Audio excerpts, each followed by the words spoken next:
Hello and welcome into this week's RNN Diecast review right here on Racing News Now. As always, I'm your host, Garth Allen. Thank you once again for joining me today. If this is your first time catching a Racing News Now video, consider going down below to hit that subscribe button and ring the bell for notifications so you don't miss a thing going forward from RNN. On today's RNN Diecast review, I know we're a day late. I apologize for that. But this week we are looking at a very cool car.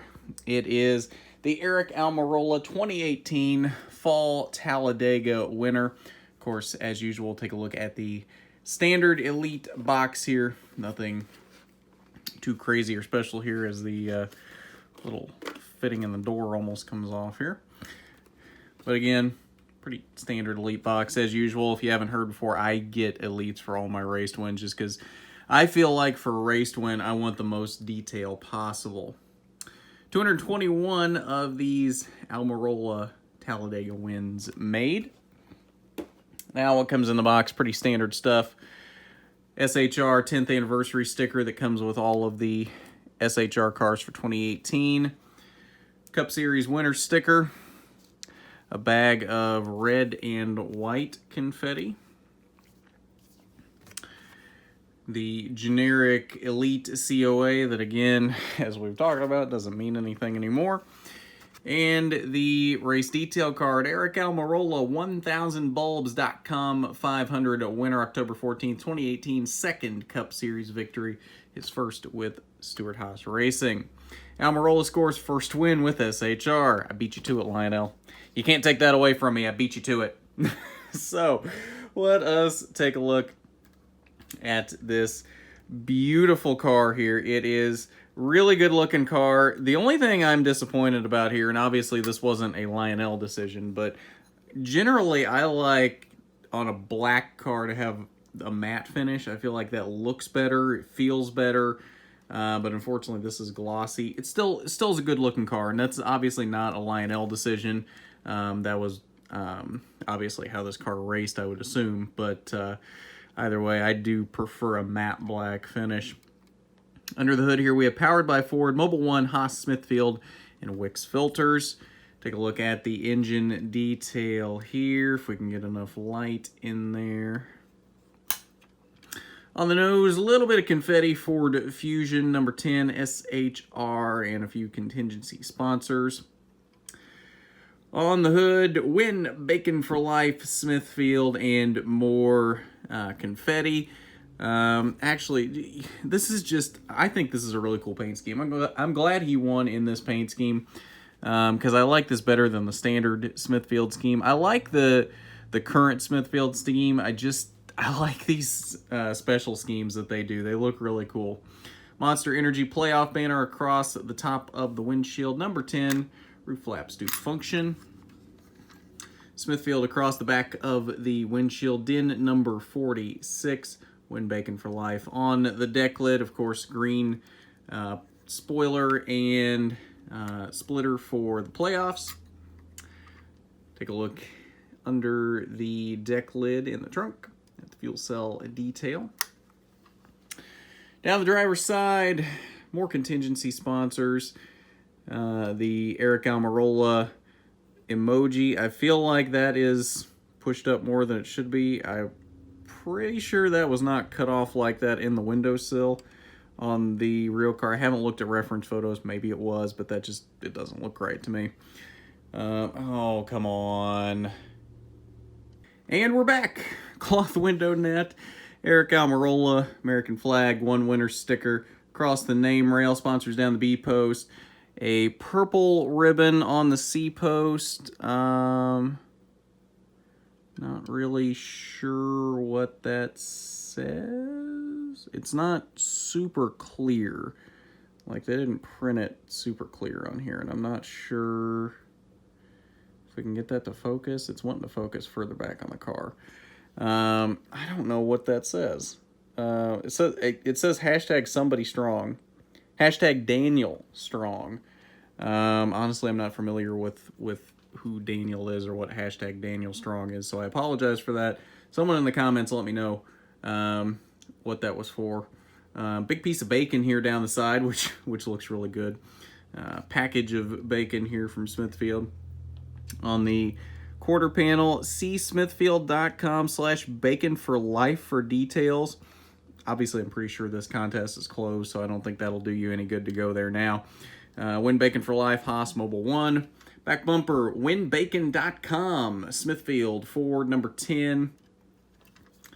Down the passenger side, cleaner than the driver's side, but otherwise looks relatively the same. See, the emoji looks better on this side. Like, it doesn't, obviously it's turned around at this point. The 2 is not going to be in the window on this side like it is on the driver's side, but yeah, clearly this one is not pushed up as much as the one on the driver's side. So, well, yeah, and even the contingency sponsors, I didn't notice that. The Cup logo is almost on the hood on this side, so yeah, I think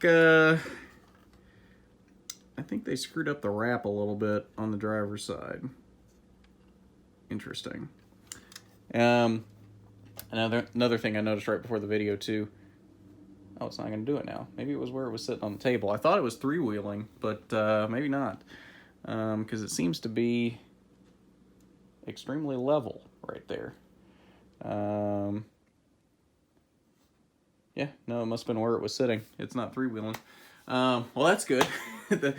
Take one detraction away from it, but good-looking car. A few minor flaws like the contingency sponsors and the emoji being pushed up too far on the driver's side. I don't know if that's this particular car's problem or if that's every one of these cars that Lionel made a problem. I'm not really sure. So take that with your own your own risk. If that's something that is important to you, if that just looks too bad for you, I would do a little bit of recon, looking around to see if the others look like that or if it's just mine that looks like that. If that's something that's really going to be a problem for you if you were to get one of these. If you don't have one, I don't think there's too many left around at this point, to be honest, but I will try to link some links down below in the description for you for anywhere that might still have them if this is something you want and you haven't jumped on it just yet. Next week, we have a fantastic looking car here on Diecast Review. This, I think, personally, is the best looking standard finish car I have ever personally seen. The paint on this car looks fantastic. It is Chase Elliott's Kansas win car. I'm excited about this one next week, so looking forward to that. We unfortunately will not be at the track at Elko this weekend with ARCA. It's not in the budget, unfortunately. We were trying to do the whole season with ARCA, and unfortunately it's just not there. We're going to try to make Iowa next week, but that one's not looking good either. And then Pocono's up in the air at the end of the month as well. But we're going to try. We're going to do what we can to try to get to the track for you for these races. But unfortunately, the races this month not looking great here. If you want to help out with that, though, I hate asking for donations. I hate asking for money. It just feels awkward, but we do have a Patreon. It is linked down below in the description. Patreon.com/racingnews now if you want to donate, try to help us get to the track. Again, like I said, we were trying to do the full season this year with ARCA, and unfortunately it's not looking like that's quite going to happen. We're still going to make every race that we can for the rest of the season, but Elko this weekend is about a 99% no-go at this point. And then we're about 50-50 on Iowa next week as well. So I don't know what's going to happen with that. But either way, we will still have rewind shows this weekend. All 3 of the top series in Kentucky this weekend. ARCA, of course, in Elko. And then Diecast Review, of course, coming up next Wednesday with that beautiful-looking Chase Elliott Kansas win car. So we do have some stuff coming up for you, even though we won't have anything from the track. And, of course, even though we won't be at the track, we will still have a winner interview for you at least from the ARCA race. We're working on getting more for you from the trucks and Xfinity as well. So hopefully we'll have at least one of those as well from whoever wins those races in Kentucky. But I think that'll do it for this Diecast review. So if you haven't done it already, you need to go down below, hit that subscribe button, ring the bell for notifications so you don't miss a thing going forward from RNN. While you're down there, why don't you hit that big thumbs up button if you like the video. It is much appreciated when you do. But at that, this has been the RNN Diecast Review. I'm Garth Allen for Racing News Now.